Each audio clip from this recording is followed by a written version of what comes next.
E ele fala, ó, traze os pobres, os aleijados, os cegos e os coxos.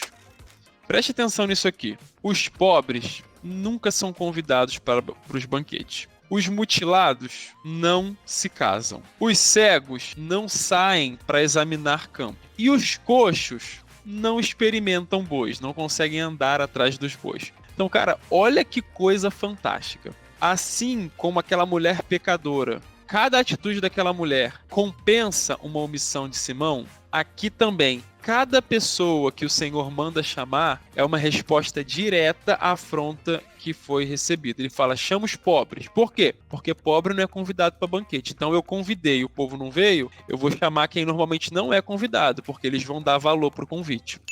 Os mutilados, ou seja, que são os aleijados, não se casam. Aleijado não se casa. Bom, eu chamei alguém. Ele falou que não pode ir por causa de casamento, então eu vou chamar alguém que nem casamento pode ter. Os cegos não podem, obviamente, não podem ver os campos. Eu quero comprar um campo. Me mostra aí. Não dá. Então, eu chamei um cara. Ele falou que não pode vir porque tem que ver um campo, então vou chamar um cego no lugar dele. E os coxos, eles não podem experimentar os bois, porque era assim, eram os dois boizinhos carregando o arado e atrás do arado um camarada guiando, segurando o arado. Lembra? A gente falou, quem mete a mão no arado e olha para trás não é digno, porque o camarada ele ia atrás dos bois e atrás do arado guiando.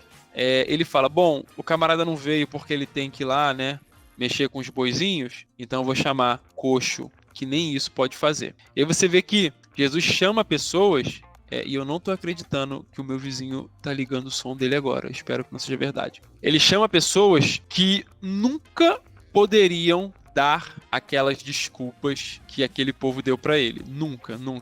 Eles não teriam condições físicas, digamos assim. Eles eram impossibilitados de dar aquelas mesmas desculpas. Então você vê que o convite é certeiro. Para cada afronta que foi recebida, ele escolhe um tipo de pessoa que nunca poderia dar aquele tipo de desculpa. Você imagina o cego? Não posso ir. Por quê? Porque eu tenho que ver um campo. Nunca que isso ia acontecer, né?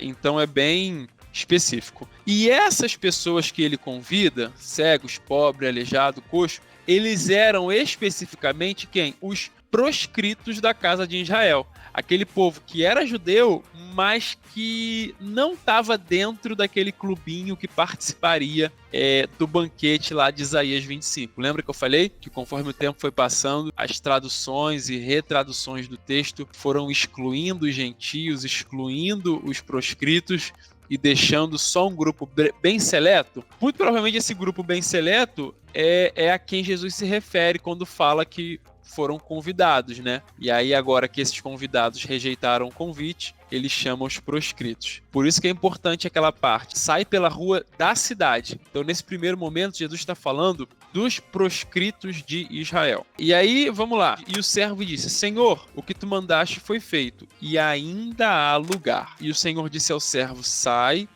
pelos caminhos e sebes, caminhos e valados, e compele-os a entrar, para que a minha casa se encha. Como nós notamos, aqueles convidados indignos, eles eram da cidade, eles eram da aldeia, da vila, e portanto faziam parte da comunidade. Agora, porém, servo é enviado para os caminhos e sebes, os caminhos e valados, para fazer as pessoas entrarem. E que pessoas são essas? Pessoas de fora da cidade. Essa segunda indicação, caminhos e sebes, indica que ele vai além dos muros da cidade. Ele vai além dos limites da vila, chamar mais pessoas. Por quê? Porque ainda há lugar. Pessoal, você já matou a charada, você já sabe do que eu estou falando. Aqui está claramente a indicação da salvação aos gentios. Porque primeiro são os proscritos da casa de Israel, e isso reflete o ministério de Jesus. Ele veio falar com publicanos, pecadores, prostitutas, cegos, viúvas, aleijados, coxos, paralíticos, endemoniados. Esse foi o tipo de gente na vida da qual Jesus ele agiu. E representam esses convidados, esses cegos, pobres, aleijados, mancos, coxos. Só que ainda há lugar na casa. A casa ainda não está cheia. Então agora ele vai além dos limites da cidade, chamar um povo que não faz parte daquele contexto. E aí, existe um detalhe aqui bem bacana, deixa eu ler para vocês. Além do mais, a parábola do servo não vai em busca dos de fora ao longo dos caminhos e atalhos. A ordem é dada, essa ordem é dada, né? Mas ela não é cumprida. Por quê? No primeiro momento ele fala, vai atrás dos cegos, dos aleijados. A ordem é cumprida, mostrando que Cristo de fato fez isso. Só que a segunda ordem não é cumprida. Agora vai para fora da cidade e a parábola acaba ali, mostrando que de fato o ministério terreno de Jesus, ele se deteve nas ovelhas perdidas da casa de Israel. Agora essa missão de ir além dos limites da cidade, aos gentios, para proclamar a salvação para eles, é algo que vai ficar para depois. E como nós conhecemos a história, realmente ficou para depois. Quem foi até os gentios foram os apóstolos. Foi Estevão, foi Filipe, foi Pedro, foi Paulo. Esse povo foi até os gentios. Então, essa parábola, ela casa muito bem com o ministério terreno de Cristo. E você já matou a charada, que nesta parábola, a representação de Cristo é esse servo. Eu vou explicar para vocês mais especificamente, tá bom?